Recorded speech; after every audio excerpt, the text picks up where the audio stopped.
جو فساد آتا ہے وہ انسان کے اپنے ہاتھوں کی کمائی ہے. جو بگاڑ آتا ہے ماحول کے اندر، ملک کے اندر، علاقے میں، بازار میں، تجارت میں، زندگی کے ہر شعبے میں جو بگاڑ آتا ہے وہ انسان کے اپنے ہاتھوں کی کمائی، اپنے ہاتھوں کی وجہ سے، اپنے کرتوتوں کی وجہ سے. لیکن اللہ پاک قرآن میں دوسری جگہ فرما رہے ہیں وَمَا كَانَ رَبُّكَ لِيُهْلِكَ الْقُرَىٰ بِظُلْمٍ. اللہ پاک تیرا رب کسی قوم کو گناہوں کی وجہ سے ہلاک نہیں کرتے. وَمَا كَانَ رَبُّكَ لِيُهْلِكَ الْقُرَىٰ بِظُلْمٍ. اللہ پاک کسی قوم کو ان کے گناہوں کی وجہ سے ہلاک نہیں کرتے جب تک وَأَهْلُهَا مُصْلِحُونَ، اس قوم میں لوگ ایک دوسرے کی اصلاح چاہتے ہوں، ایک دوسرے کی اصلاح کی فکر کر رہے ہیں.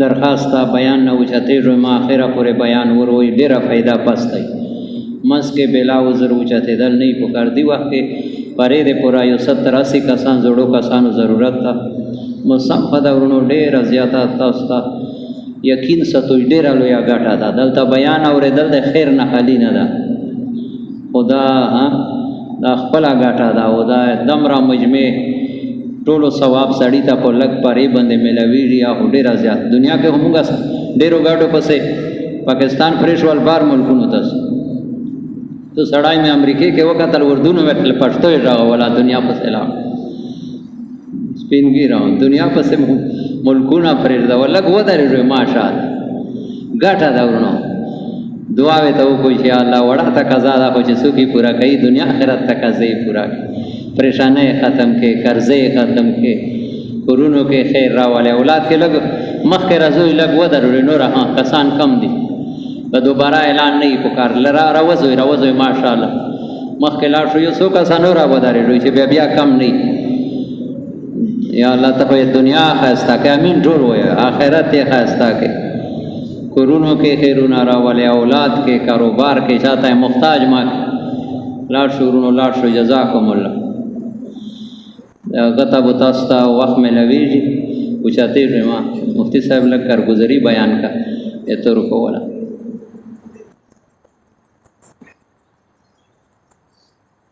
تو اللہ پاک قرآن میں فرماتے ہیں وَمَا كَانَ رَبُّكَ لِيُهْلِكَ الْقُرَىٰ بِظُلْمٍ وَأَهْلُهَا مُصْلِحُونَ کہ جب تک کسی بستی والے لوگ آپس میں ایک دوسرے کی اصلاح چاہ رہے ہوں، ہدایت کی محنت ہو رہی ہو، ہدایت کی امید لگی رہتی ہے، جب تک ہدایت کی محنت ہوتی رہے ہدایت ملنے کی امید لگی رہتی ہے. اس لیے اللہ پاک کسی بستی کو، کسی قوم کو ان کے گناہوں کی وجہ سے ہلاک نہیں کرتے. اور حدیث میں بھی اللہ پاک آپ علیہ الصلوۃ والسلام نے ارشاد فرمایا کہ اللہ پاک بعض لوگوں کے گناہوں کی وجہ سے سب کو عمومی عذاب میں گرفتار نہیں کرتے، لیکن جب یہ فرمانبردار لوگ ان نافرمانوں کو اس نافرمانی سے روکنا چھوڑ دیتے ہیں تو ہدایت کی محنت ختم، کپڑے کی محنت ختم تو کپڑا ختم. اب ہر آدمی کپڑا پہن رہا ہے لیکن فیکٹریوں میں کپڑے بننے کی محنت ختم ہو جائے اور گاڑیوں کے بننے کی محنت ختم ہو جائے تو گاڑیاں ختم ہو جائیں گی، لوگ کچھ عرصہ استعمال کریں گے، پھٹ جائیں گے، پرانے ہو جائیں گے، پھر کپڑا نہیں ملے گا. تو جب بعض لوگوں کو برائی سے روکنا چھوڑ دیتے ہیں تو اللہ پاک سب پر عمومی عذاب کو بھیجتے ہیں، سب پر عمومی عذاب. تو ہم ترکی میں گئے تو وہاں بھی میں یہی بات ان سے کرتا اکثر. یہ جو زلزلہ ہے ہم یہ سمجھ رہے ہیں کہ یہاں بے حیائی زیادہ ہے، ایک وجہ یہ بھی ہو سکتی ہے یا لوگ جو ہے وہ سیکولر ہو رہے ہیں کہ اللہ کو ہی ماننا چھوڑ دیا لوگوں کیبنسٹ کہ اللہ ہی کو نہیں کسی معبود کو نہیں مانتے، یہ سارا نظام خود چل رہا ہے. تو یا اس وجہ سے اللہ کی طرف سے عذاب آیا؟ نہیں، کہ عمومی طور پر دعوت والی محنت کو تم نے چھوڑ دیا، امر بالمعروف اور نہی عن المنکر کو چھوڑ دیا، اللہ کی طرف بلانے کو چھوڑ دیا، اللہ کا تذکرہ چھوڑ دیا، تو اللہ جل شانہ نے عمومی طور پر پکڑا۔ تو یہ امر بالمعروف اور نہی عن المنکر، اچھی بات کا حکم کرنا، برائی سے منع کرنا، یہ اس امت کا خاصہ ہے۔ کنتم خیر امت اخرجت للناس تأمرون بالمعروف وتنہون عن المنکر، بہترین امت، اور تمہارے اوپر یہ چیز فرض کی گئی ہے۔ شرع لکم من الدین ما وصى به نوحا والذی اوحینا الیک وما وصینا به ابراہیم وموسیٰ وعیسیٰ، کہ نوح علیہ السلام کو، موسیٰ علیہ السلام کو، ابراہیم علیہ السلام کو جس چیز کی ہم نے وصیت کی تھی وہی چیز تمہارے اوپر بھی فرض کی گئی ہے۔ کیا؟ ان اقیم الدین، دین کو قائم کرو، اس کو بناؤ، جیسے عمارت کہ جی ہم نے عمارت قائم کر دی، کہ اس کو بناؤ، دین کو بناؤ، لوگوں کے اندر دین کو پھیلاؤ، لوگوں کو دیندار بناؤ، تاکہ ہر طرف دین نظر آئے۔ کہ جب کسی عمارت کو کھڑا کیا جاتا ہے تو وہ نظر آتی ہے، جب تک وہ ریت کی صورت میں، سیمنٹ کی صورت میں، اینٹوں کی صورت میں اور جو ہے سریے کی صورت میں عمارت بکھری ہوئی پڑی ہے تو وہ عمارت قائم نہیں ہے، وہ عمارت قائم نہیں ہے، وہ دین قائم نہیں ہے۔ آج دین مختلف طبقوں میں بکھرا ہوا ہے، کوئی کہتا ہے میں ذکر والا ہوں، کوئی کہتا ہے میں فلاں ہوں، کوئی کہتا ہے میں فلاں ہوں، دین بکھرا ہوا ہے۔ تو دین کا قیام کیا ہے کہ اس کو اکٹھا کیا جائے، ہر آدمی یہ سمجھے کہ میں پوری شریعت کا ذمہ دار ہوں، پوری شریعت کو قائم کرنا اپنے 6 فٹ کے جسم پر یہ میری ذمہ داری ہے، اور ساری انسانیت میں پوری شریعت کو قائم کرنا یہ بھی میری ذمہ داری ہے۔ اور خدا نخواستہ اگر ہم نے یہ دعوت والی محنت نہ کی تو ہمارے جو فضائل بیان کیے گئے، ہمیں جو اعمال پہ اجر دیا جاتا ہے کہ 27 گنا تک ہر عمل کا اجر بڑھ جاتا ہے، ایک چھوٹی سی نیکی کی 10 گنا اجر بڑھ گیا، جماعت کے ساتھ نماز پڑھ لی مسجد میں 27 گنا اجر بڑھ گیا، اللہ کے راستے میں چلے گئے اور نماز پڑھ لی، ذکر کر لیا، 49 کروڑ پہ اجر جو ہے وہ چلا گیا۔ تو یہ جو ہمیں اعمال پر زیادہ سے زیادہ اجر دیا جاتا ہے، یہ بھی ہمیں آپ علیہ السلام کا امتی ہونے کی وجہ سے اجر دیا جاتا ہے۔ وہ جو حضرت عمر رضی اللہ عنہ نے تفسیر کی کہ جو امر بالمعروف اور نہی عن المنکر نہیں کرتا وہ اس امت میں سے نہیں ہے، یہ مطلب نہیں کہ وہ مر گیا یا وہ پہلی امتوں میں پیدا ہوا تھا، اس امت میں سے نہیں ہے کا مطلب یہ ہے کہ اس امت کو جو فضائل ملیں گے دنیا میں، اس امت کو جو ان کے اعمال کا اجر ملے گا دنیا میں، اور اس امت کو جو مرتبہ اور عزت اور بلندی جو آخرت میں ملے گی، وہ چیز اس کو نہیں ملے گی، وہ اس امت میں سے اٹھایا ہی نہیں جائے گا۔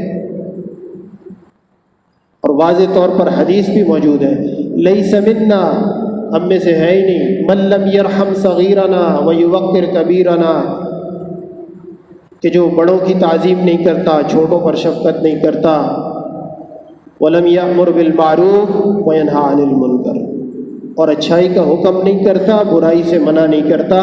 آپ علیہ السلام نے ارشاد فرمایا لیس منا، یہ وہ ہم میں سے نہیں ہے، اس امت میں سے ہے ہی نہیں۔ ھذا حدیث حسن، یہ نہیں کہ غریب ہے، من گھڑت ہے، حدیث بھی صحیح ہے کہ وہ اس امت میں سے ہے ہی نہیں، کہ جو امر بالمعروف اور نہی عن المنکر نہیں کرتا، چھوٹوں پر شفقت نہیں، بڑوں کی عزت نہیں۔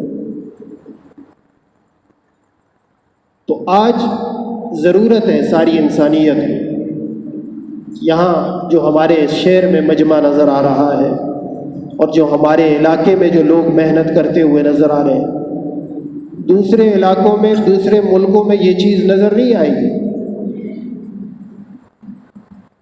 اور جتنے ہم فارغ ہیں اتنا دنیا میں کسی ملک میں لوگ فارغ نہیں ہیں۔ ہم آج کل اپنے آپ کو ہم مصروف ہیں، جتنے ہم فارغ ہیں، جتنا اللہ نے ہمیں فراغت عطا کی ہے، دنیا کے کسی جگہ پر اتنے لوگ فارغ نہیں ہیں۔ ترکی میں گئے، صبح سویرے لوگ، عورتیں ہیں کہ مرد ہیں، جوان سارے کے سارے، جوان سارے کے سارے، ہم صبح کی نماز کے لیے جا رہے ہیں اور وہ اپنے دنیا کے کاموں کے لیے جا رہے ہیں، صبح سویرے، اور شام کی نماز کے بعد گھروں کو لوٹ رہے ہیں۔ اب ہمارے اوپر کتنا اللہ کا احسان ہے۔ اور اگر آج ہم نے اس وقت کو قیمتی نہ سمجھا اور اپنی ضرورت سے فارغ ہو کر خواہشات پہ لگاتے رہے تو کیا ہوگا؟ خواہشات پھیلیں گی دنیا کے اندر۔ آج یہ ایک روزانہ جو ہے خواہشات کا سمندر کہ ہر آدمی کہ صبح سے لے کر ظہر تک اگر ہم دنیا کے لیے محنت کریں، کوئی بھی ہو، ہماری ضرورتیں اتنے پیسوں سے پوری ہو سکتی ہیں۔ یہ ظہر کے بعد سے لے کر عصر تک، مغرب تک، عشاء تک، رات 12 بجے تک کی محنت یہ خواہشات کے پورا کرنے کے لیے۔ یہ گاڑی اچھی نہیں ہے، نیا ماڈل آ رہا ہے، کیسے خریدیں گے؟ یہ 10 20 15 لاکھ مزید کیسے دیں گے؟ یہ ایک گھر ہے، 2 3 4 گھر اور ہو جائیں تاکہ رینٹ پر دے دوں میں۔ اب اس کے لیے محنت ہو رہی ہے کہ وہ 2 سے 3 کیسے بن جائیں، 3 سے 4 کیسے بن جائیں، ایک گاڑی سے جو ہے 2 کیسے بن جائیں، اور 2021 ماڈل ہے تو 23 کیسے ہو جائے۔ اس کے لیے یہ ظہر کی بات کی محنت اس کے لیے، تو ہر طرف یہی نظر آ رہا ہے کہ جس چیز کی محنت ہوگی وہی چیز پھیلے گی۔ اگر دعوت والی محنت ہوگی، ہدایت والی محنت ہوگی، نماز کے لیے محنت ہوگی، لوگوں کو حیا کی محنت ہوگی، حلال کھانے کی محنت ہوگی، دین کو سیکھنے کی محنت ہوگی، تو لوگوں میں دین کا شعور آئے گا، لوگوں میں حیا آئے گا، لوگ نمازی بنیں گے۔ اور اگر خدا نہ خواستہ جیسے ہو رہا ہے ویسے ہی چلتا رہا تو پھر دنیا داری عام ہو جائے گی، جیسا کہ ہم نے جا کر وہاں پر دیکھ لیا کہ ہر چیز لوگ جو ہے وہ اچھی سے اچھی گاڑی کے لیے کوشش کر رہے ہیں، اچھے سے اچھا گھر کے لیے کوشش کر رہے ہیں، اور صحیح لائف سٹائل کو جو ہے صحیح ماڈرن بنانے کے لیے کوشش ہو رہی ہے کہ ہمارا لائف سٹائل کیسے اچھا ہو جائے، جو لیٹسٹ لائف سٹائل ہے وہ کیسے ہو جائے، اس کے لیے محنت ہو رہی ہے دنیا کے اندر۔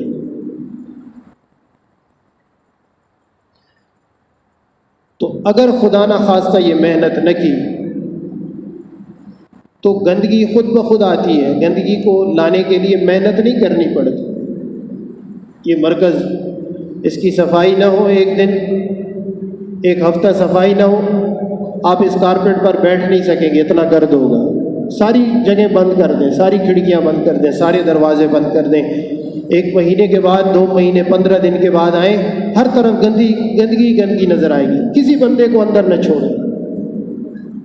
تو یہ گمراہی، یہ دنیا طلبی، یہ شہوات کی زندگی اور دنیا کی چاہتیں اور غلط طور طریقے، اس کو لانے کے لیے محنت نہیں کرنی پڑتی، بس صرف ہدایت کی محنت چھوڑ دو، باقی محنتیں شروع ہیں۔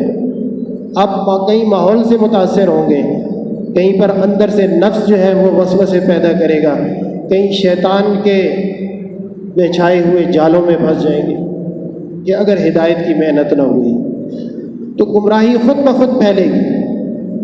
گمراہی کو پھیلانے کے لیے محنت کی ضرورت نہیں ہے۔ ہم کہتے ہیں نا کہ جتنی کافروں نے دیکھو کیسی محنت کی، ہر آدمی کے ہاتھ میں موبائل ہے، یہ تو ہم چاہتے ہیں، ہر آدمی چاہتا ہے، انہوں نے تو محنت نہیں کی، یہ تو ہر آدمی کی خواہش ہے کہ جی ایسے بے حیائی ہو گئی، بازاروں میں ایسے بے حیائی پھیل گئی، اور دوسری چیزوں میں جو ہے ہر جگہ پہ بے حیائی اور بے دینی عام ہو گئی کہ دیکھو جی غیروں نے کیسی محنت کی. کہیں کوئی آپ کو یہاں کسی غیر کی محنت، کوئی جماعت، کوئی ایسے لوگ اس نظم و ضبط کے ساتھ پھیرتے ہوئے نظر آئیں؟ کہیں پر نظر نہیں آئے کہ وہ گمراہی کی محنت کر رہے ہیں. گمراہ آدمی خود بخود ہوتا ہے اگر ہدایت کی محنت نہ ہوئی. تو ہم نے جب تک ہم اپنے گھر میں بیٹھے ہوئے ہیں، اپنی نماز پڑھ رہے ہیں، اپنا روزہ رکھ رہے ہیں، اپنی زکوٰۃ، اپنا حج، سب کچھ کر رہے ہیں، لیکن گھر میں بیٹھے ہوئے ہیں، محلے میں ہیں، کسی سے بات نہیں کرتے، کسی کو سمجھاتے نہیں ہیں، ہم نقصان میں جا رہے ہیں. کیوں کہ جب میں مروں گا، میں دیندار ہوں، میں نمازی ہوں، میں روزہ حج زکوٰۃ سب میرے پاس ہیں، جب میں مروں گا تو میرے ساتھ میرا دین، میرے اعمال بھی دفن کر دیے جائیں گے. میری اولاد اگر ان پر محنت نہیں کی میں نے، میرے بھائی، میرے محلے کے لوگ، میرے خاندان کے نوجوان اگر ان پر میں نے محنت نہ کی تو بعد میں آنے والے نسلوں کی جو ہے وہ کیا ہو رہی ہے، میں ان کا نقصان کر رہا ہوں. آج تو ہم اپنی ذات تک کے لیے سوچتے ہیں. تو ہم ترکی میں گئے، وہاں پر کہ مسجد کے اندر کوئی نوجوان نمازی نظر نہیں ہے، بہت کم، 3-4 کہ جی 100 سال ہو گئے غیروں نے محنت کی ہے. نہیں، دین کی محنت کرنے والے لوگوں نے دین کی محنت چھوڑ دی، اس لیے لوگ گمراہ ہوئے. سارے بوڑھے، اور وہ بھی جو بوڑھے جو ریٹائرڈ ہیں، وہاں 50 سال 55 سال کے بعد ریٹائرڈ ہو جاتے ہیں. اپنا کاروبار بھی کر رہے ہیں، اس سے بھی ریٹائرڈ ہو جاتے ہیں. اپنی دکان کر رہے ہیں، اس سے بھی ریٹائرڈ. گھر میں بیٹھو، حکومت جو ہے وہ 6,000-7,000 لیرہ دے گی، بس اپنا جو ہے وہ کام چلاؤ تم لوگ.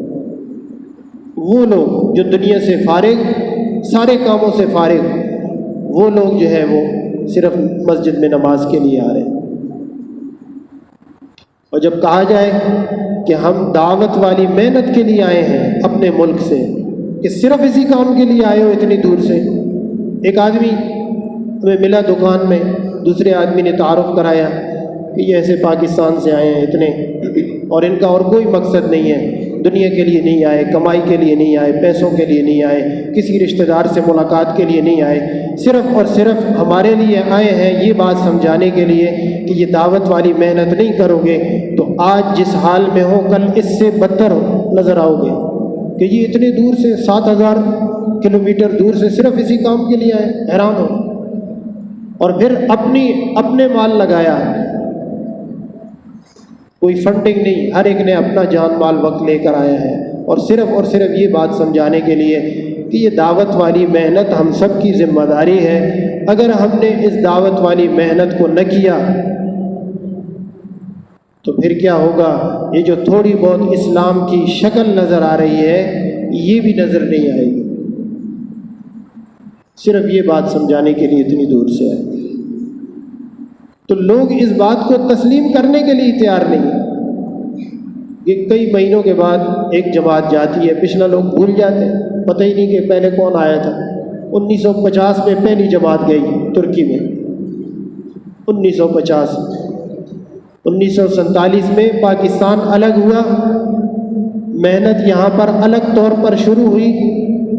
ایک جماعت نے اس محنت کو اپنا اوڑھنا بچھونا بنایا، تو 1947 میں یہاں بھی محنت شروع ہوئی. اس کے 3 سال کے بعد وہاں محنت شروع ہوئی. یہاں والوں نے کسی نہ کسی درجے میں ان محنت کرنے والوں کی قدر کی، ان محنت کرنے والوں کے پیچھے چلے، ان محنت کرنے والوں کی مدد اور نصرت کی. تو اللہ جل شانہ نے اتنے لوگوں کو دعوت والی محنت میں لگا دیا. وہاں والوں نے، وہاں پر بھی یہی لوگ گئے اول اس محنت کو کرنے والے، پوری فکر کے ساتھ، پوری ذمہ داری کے ساتھ. وہاں والوں نے اس محنت کرنے والوں کی صحیح طریقے سے نصرت نہیں کی. تو وہاں چند ہی لوگ ہیں اس محنت کو کرنے والے. تو یہ جو موجودہ لوگ ہیں، اگر انہوں نے اس محنت کی قدر کر لی تو اللہ جل شانہ اضافہ کر دیں گے. لئن شکرتم لازیدنکم، اگر تم شکر کرو گے اس نعمت عظمیٰ کا جب شکر کرو گے، اللہ کی اس نعمت عظمیٰ کا جب شکر کرو گے، اللہ بڑھا دیں گے. بڑھانے کا مطلب کیا ہے؟ محنت والے لوگ بڑھا دیں گے، یا جس طریقے سے محنت ہو رہی ہے اس طریقے سے محنت میں اللہ برکت عطا فرما دیں گے. اس کے ذریعے سے ہزاروں لاکھوں کروڑوں لوگوں کو ہدایت ملی ہے. تو یہ حال. اور پھر اس چیز کا تصور ہی نہیں ہے وہاں پر کہ مسجد میں کوئی آدمی ٹھہرے اور اس محنت کو کرے، مسجد میں قیام کرے، اعتکاف کرے. اتنا بڑا افسوس ہوا کہ رمضان کے اندر مسجدوں میں اعتکاف کا رواج نہیں ہے. وہاں جی مسجدوں میں لوگ ٹھہرتے نہیں کہ مسجد کی خوبصورتی کو برقرار رکھنے کے لیے، مسجد کی خوبصورتی کو، مسجد کی صفائی کو برقرار رکھنے کے لیے مسجد کے اندر اعتکاف نہیں کر سکتے، ٹھہر نہیں سکتے.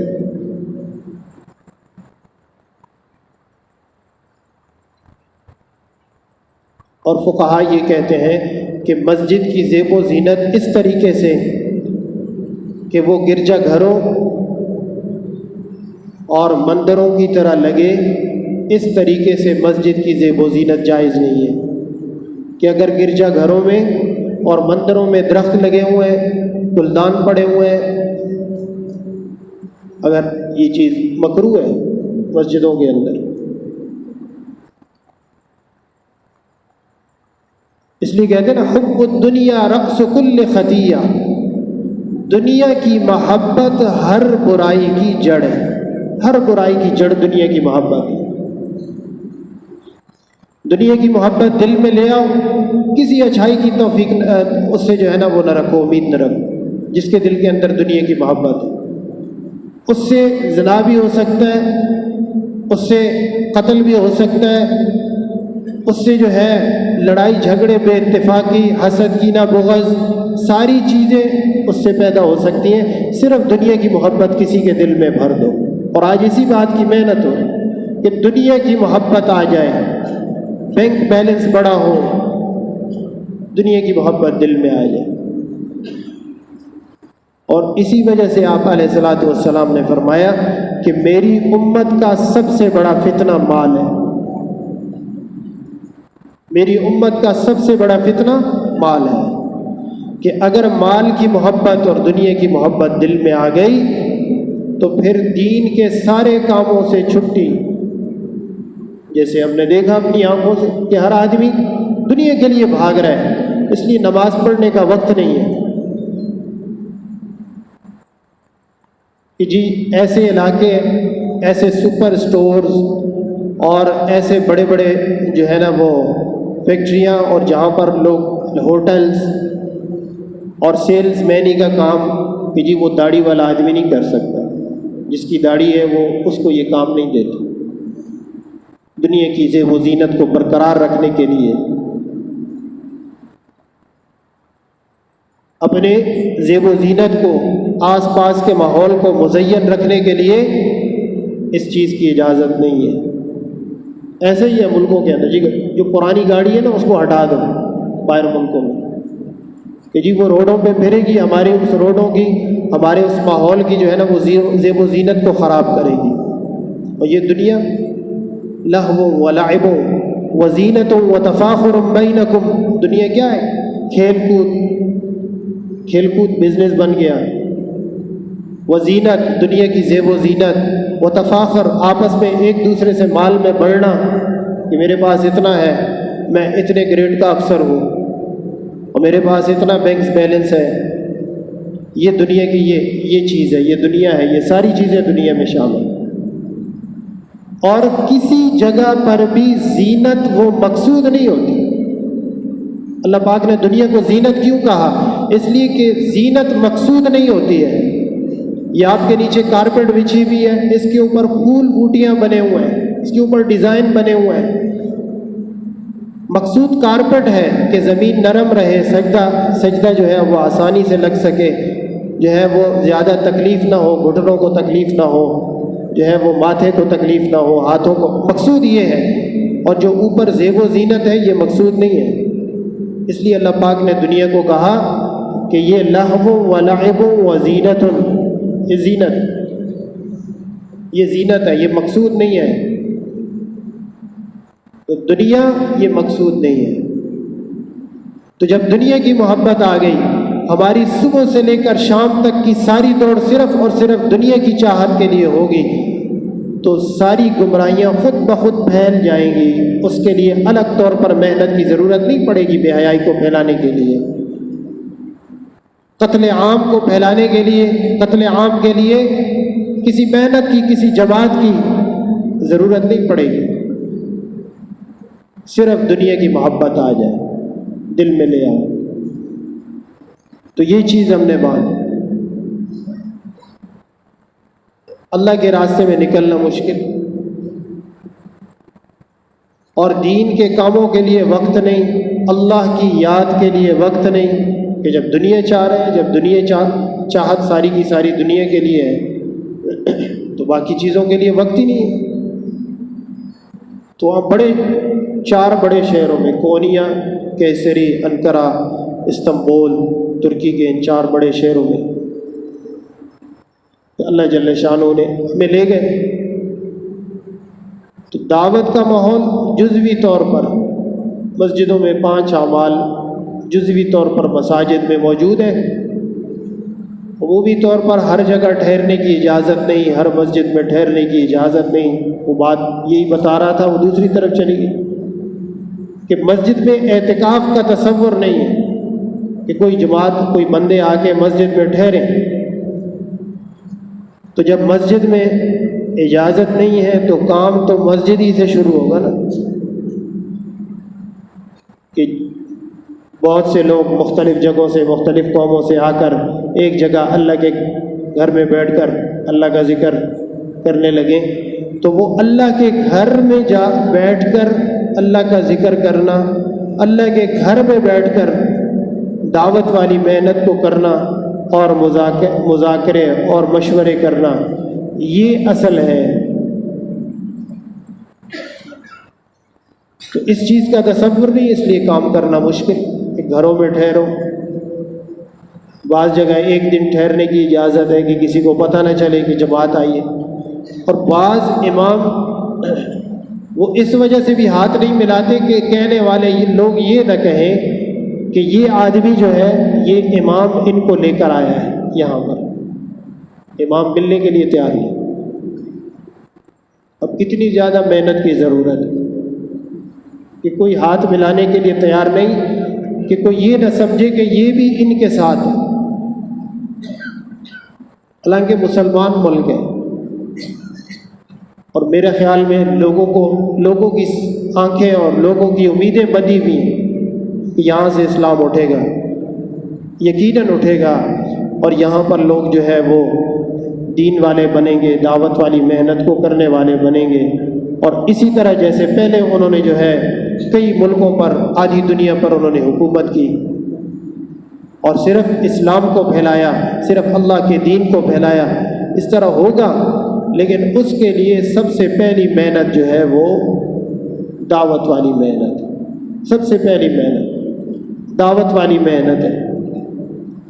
حضرت عمر رضی اللہ عنہ نے سیاست کے ذریعے دین کو فروغ دیا، دین کی جو ہے نا وہ چمکایا، لیکن حضرت عمر رضی اللہ عنہ کی بنیادی محنت، پہلی محنت آپ علیہ الصلاۃ والسلام کے ساتھ مل کر دعوت والی محنت کو کرنا، سب سے پہلے یہ تھی۔ صحابہ کی زندگی کو دیکھیں کہ صحابہ امیر المومنین تھے، صحابہ بادشاہ تھے، اور صحابہ علاقوں کے گورنر تھے، اس لیے علاقوں میں دین پھیل رہا تھا، دنیا کے اندر دین پھیل رہا تھا، نہیں، صحابہ داعی تھے، اور دعوت والی محنت سے اللہ نے ان کو بادشاہت عطا فرمائی، دعوت والی محنت سے اللہ جل شانہ ان کو عزت عطا فرمائی، مرتبہ عطا فرمایا۔ ان کی بنیاد کو دیکھا جائے، اور ہر جگہ پہ بنیاد کو دیکھا جاتا ہے کہ مضبوط ہے کہ نہیں ہے، اس کے اوپر عمارت کھڑی کر سکتے ہیں نہیں کھڑی کر سکتے، کہ یہ پلر کھڑا کیا جا رہا ہے، اس کی گہرائی کہاں تک ہے، یہ کتنی منزل اس کے اوپر کھڑا کیا جا سکتا ہے، اس کے اندر سریا کتنا ڈالا گیا ہے، اس کے اندر سیمنٹ کتنی ہے، اس کے اندر بجری کتنی ہے، وہ اس حساب سے ڈالتے ہیں جتنی بڑی عمارت اس کے اوپر کھڑی کرنی ہو، جتنا بڑا وزن ڈالنا ہو۔ تو دین اتنا بڑا دین کہ انا عرضنا الامانۃ علی السماوات والارض والجبال، اللہ پاک فرما رہے کہ ہم نے اس امانت کو، اس دین کو پہاڑوں پر پیش کیا، آسمانوں پر پیش کیا، زمین پر پیش کیا، وہ اس کے اٹھانے سے عاجز آ گئے۔ اتنا بڑا دین، اس کے لیے کتنی بڑی بنیاد کی ضرورت ہے، اس کے لیے کتنے بڑے ایمان کی ضرورت ہے کہ اتنے بڑے دین کو اٹھانے والا وہ بندہ بن جائے۔ انا عرضنا الامانۃ علی السماوات والارض والجبال فابین ان یحملنها واشفقن منها وحملها الانسان، انہوں نے اس کے اٹھانے سے عاجز آ گئے، انسان نے اس کو اٹھایا ہے۔ اور کس نے اٹھایا اس کو؟ آپ علیہ الصلاۃ والسلام نے۔ پھر آپ علیہ الصلاۃ والسلام کی محنت سے جو صحابہ کامل ایمان والے بنے، انہوں نے اس کو اٹھایا اور پھر ساری دنیا میں لے گئے، پھرے اور ساری دنیا میں لے گئے۔ تو جتنی مضبوط بنیاد ہوگی اتنی مضبوط اوپر دیوار قائم ہو سکتی۔ آج تھوڑی سی ہوا چلتی ہے کسی بھی فتنے کی، ہماری نمازیں بھی گئی، ہمارا دین بھی گیا، ہمارے حلال کاروبار بھی اس سے غائب ہو جاتے۔ تھوڑی سی ہوا چلتی ہے کسی فتنے کی، کیوں؟ اس لیے کہ عمارت کے نیچے جو بنیاد، جو ایمان کی بنیاد ہے، جو تقوی کی بنیاد ہے، وہ کمزور ہے۔ ہمارے ایمان کی جو عمارت ہے وہ ڈگمگا جاتی ہے کہ وہ کمزور ہے، ایمان کمزور ہے۔ ایمان بنانے کی محنت ہر امتی کی ضرورت ہے، حتیٰ کہ ہر نبی کی ضرورت تھی۔ ہر نبی ایمان کو بنانے کی ضرورت سمجھتا تھا، ہر نبی۔ ابراہیم علیہ الصلاۃ والسلام اللہ کے کتنے بڑے نبی ہیں، آگ کے اندر ڈال دیا گیا، اللہ پاک نے آگ کو حکم دیا کہ وہ ٹھنڈی ہو جا، گلے گلزار ہو جا، ٹھنڈی ہو جا۔ اتنی بڑی اللہ کی نشانی دکھائی۔